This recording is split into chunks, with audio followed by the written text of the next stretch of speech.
Bengali cook ফুডে সকলকে জানাই স্বাগত। আজকের recipe tomato sauce. Tomato sauce বানানোর জন্য আমি এখানে 2 কেজি পরিমাণ টমেটো নিয়েছি। টমেটোগুলো একদম লাল টকটকে হতে হবে। প্রথমেই আমি সব টমেটোগুলোকে এইভাবে কেটে নিয়েছি। এবার এর সাথে দিয়ে দেব কয়েক টুকরো বিট, একটু আদা, শুকনো লঙ্কা আর রসুন। বিটটা দিলে টমেটো সসের কালারটা খুব ভালো আসে। দিয়ে দিচ্ছি পরিমাণ মতন লবণ আর দিয়ে দেব হাফ কাপ পরিমাণ ভিনিগার। ভিনিগারটা কিন্তু অবশ্যই দিতে হবে। ভিনিগারটাই আমাদের এখানে প্রিজারভেটিভ হিসেবে কাজ করবে। এবার চাপা দিয়ে 10 মিনিটের জন্য রান্না করব। 10 মিনিট পর কোনো রকম জল ছাড়াই দেখুন কত জল বেরিয়েছে। এবার খুব ভালো করে নাড়াচাড়া করে টমেটোটাকে গলিয়ে নিতে হবে। টমেটো যতই সেদ্ধ হয়ে যাক, এত জল অবস্থায় কিন্তু নামিয়ে নেওয়া যাবে না। তাই নাড়াচাড়া করে জলটাকে শুকিয়ে নিতে হবে।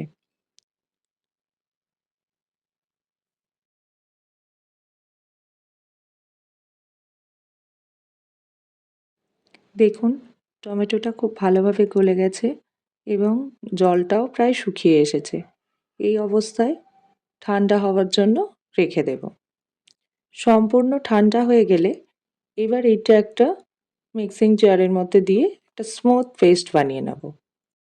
রেসিপিটা ভালো লাগলে লাইক, সাবস্ক্রাইব অ্যান্ড শেয়ার করুন।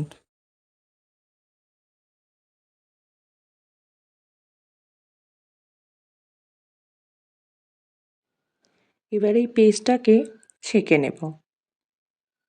টমেটো পেস্টটা যতই স্মুথ হোক কিন্তু এই পেস্টটাকে খুব ভালো করে ছেঁকে নিতে হবে।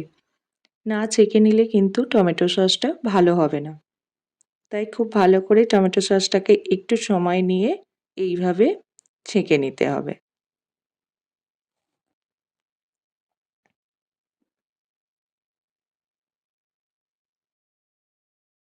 দেখুন ছাঁকার পরে এইরকম বেরিয়েছে।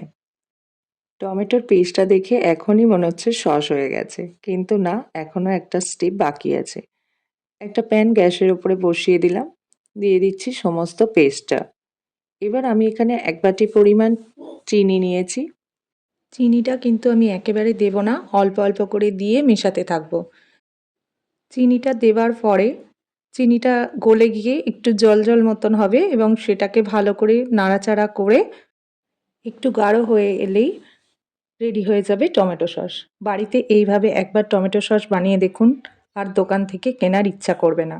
Thanks for watching.